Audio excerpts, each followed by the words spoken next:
We want a title race that goes to the wire. So what will it take for Arsenal to get themselves into gear and start winning football matches again? Pippa, we're going to look at 3 key areas. The Saliba injury, the importance of Xhaka to keep Nubaid happy, and leadership. The words of leadership here when it comes to Zinchenko, Gabriel Jesus, and maybe Odegaard, who Nubaid was throwing under the bus in the last video. Make sure you watch that. Right. Nubaid, let me come to you first. Pippa, get yourself ready.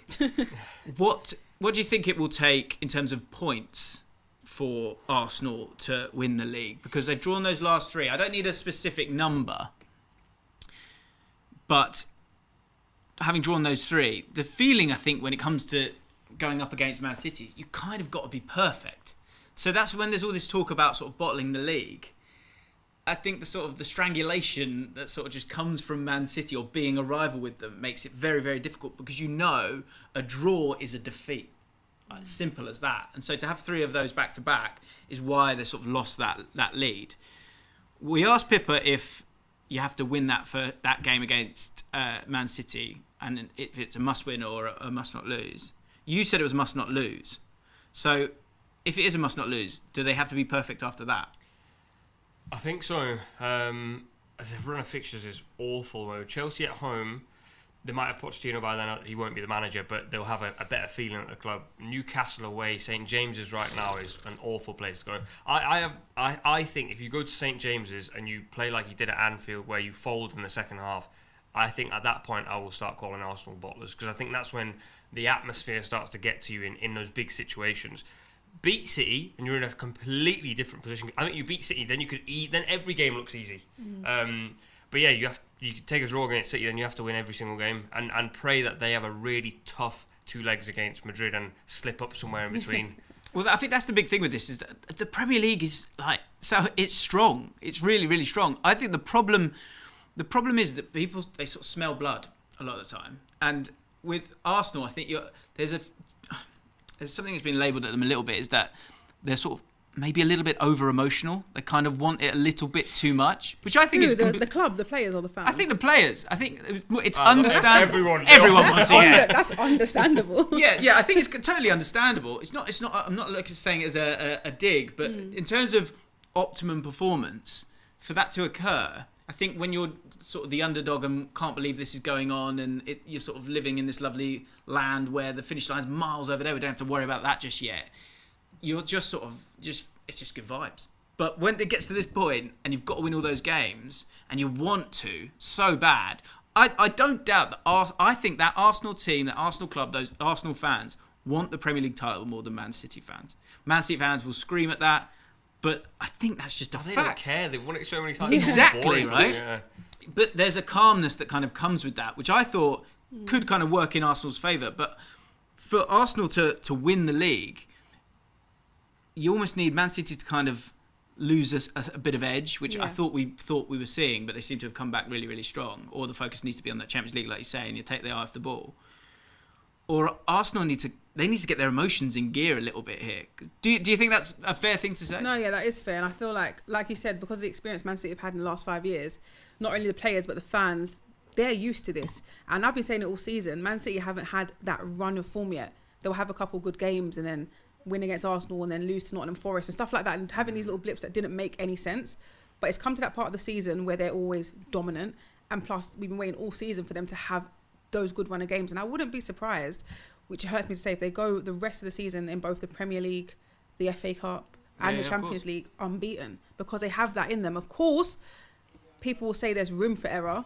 Arsenal fans will hope there's room for error, but I can't see it happening. Is part of that over-emotion possibly down to the fact that you feel like... How do you feel? Do you feel like it's not now or never, but we might not get a chance like this again for a long time because you didn't expect it at the start of the season? Yeah, if I'm basing it on my own emotions and the fans that sit around me at the Emirates, it's an emotional time. I hate to say it, but I was literally in tears when You're part of the problem then. No, Stop but come crying. on, come on. Everyone needs to calm down. Like, honestly, that's hard, right? Honestly, like I walked into that Southampton game not expecting an easy win, but I was thinking, all right, cool, 3 points today. Yeah. 2-0 down. I was an emotional wreck because we've had such a good season. We've gone way further than we expected, and it's like, well, now we're here. We have to go all the way.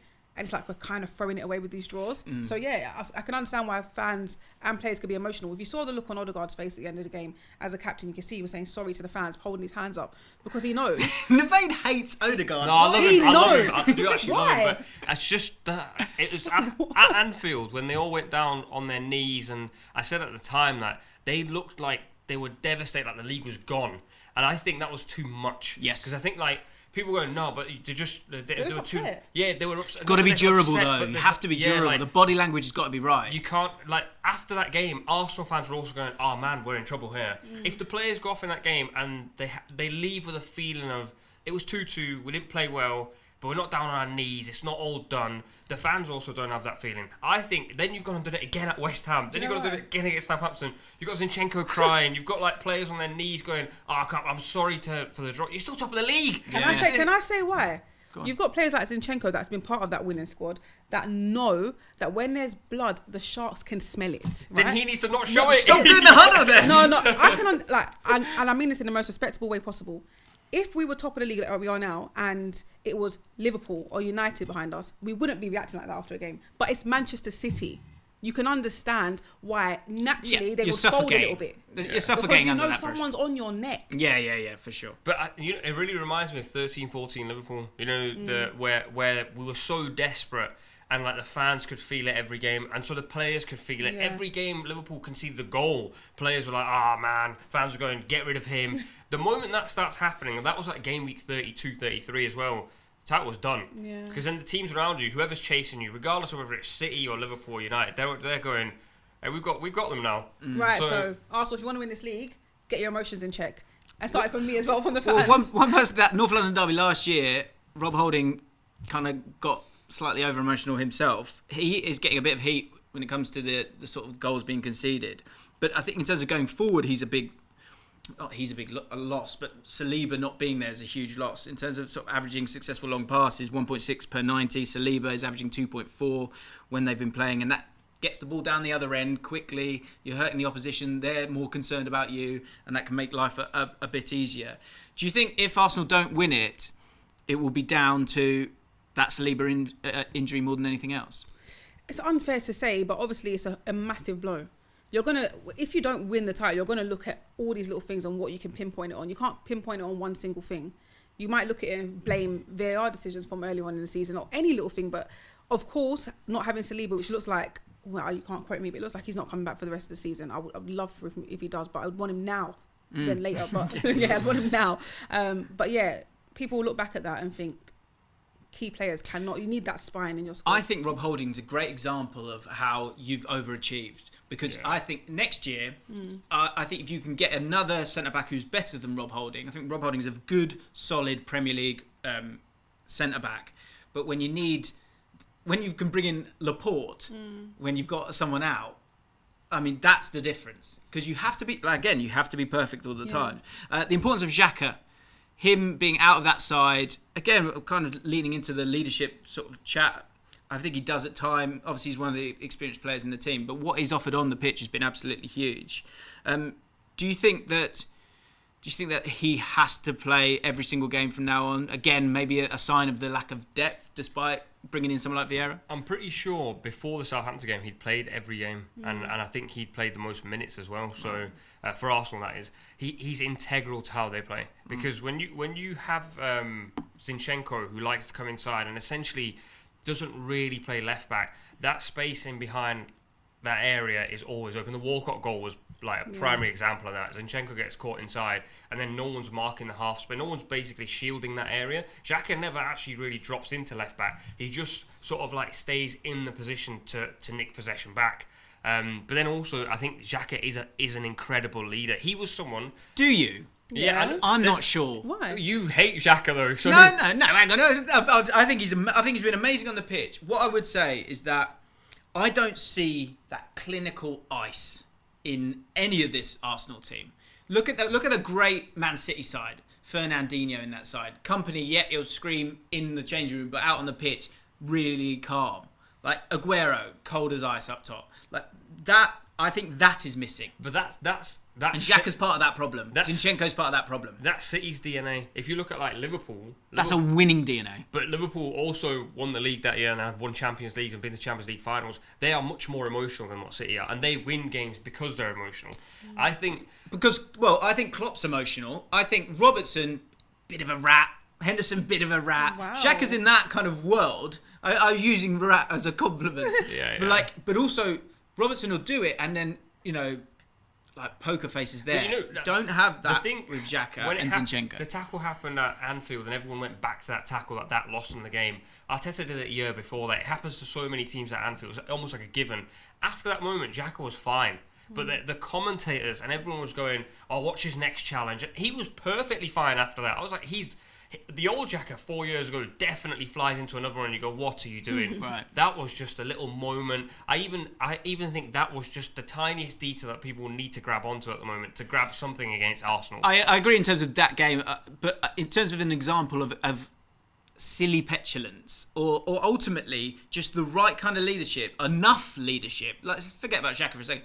As a collective, say with the huddle, I get that desire to have leadership there and bringing everyone together. But Odegaard, who is the captain's going... Yeah, that was a disaster. He's cringing as he kind of walks into this huddle. So I just think it feels like it's breaking a little bit when it comes to that leadership that you need, and it's about durability. I think there's a whole group of leaders there, and Xhaka's one of the main ones, and I completely disagree. Okay. I don't know what you need a leader to be. Who do you see as a leader in the City squad, you said? Right now? Right now, Rodri. Yeah. I think Haaland in his own way. I think Ruben Diaz easily. But there's nothing to back this up. There's loads of titles and points. I would say, fair. Yeah. But what's that got to do with leadership? But because I think it's putting your body on the line at the right moment in time. It's not losing your head at the wrong time. It's not when you concede a goal, you just walk off the pitch instead of falling to your knees. And I think all Xhaka's these things shown are a that little all bit season. dangerous. What I would say is they've got immense experience. Like in the early days when City were desperate for a league, they were very similar. Players were dropping and things were happening. They just had the big characters like Yaya Toure who'd come clutch, or Aguero. I think Arsenal are now in that situation where I do think they're a little bit too emotional. I think there has been times this season, in particular Zinchenko, there's moments where I just think, just don't do it. Like, we get it, you really care, you really want to win, you love it. But the more you do these huddles and players reject it, don't really listen. You were the guy who got nutmegged by Trent for that goal. You're also the guy who's out of position for 2 Southampton goals. You were also out of position for Focus the on corner your job. Get your part of the job right. Then you can cry or moan or whatever you want. That for me is a problem. And I think part of the reason why Pep decided he's not the guy is because he's not, aside from his emotion, he's not concentrated enough in games. Pep wants players that are concentrating 24/7 on the job. That is a problem for Arsenal. And that'll be a problem when they take on City, because City are like robots. Like you said, like you're saying, I agree with your point. Why is Rodri a leader? Because he's won titles and because he doesn't need to shout to lead. He doesn't need to do huddles to lead. He just does it with his aura. He plays football in that way. Thanks so much for watching ESPN on YouTube. And for more sports highlights and analysis, be sure to download the ESPN app. And for premium content and live streaming, subscribe to ESPN Plus.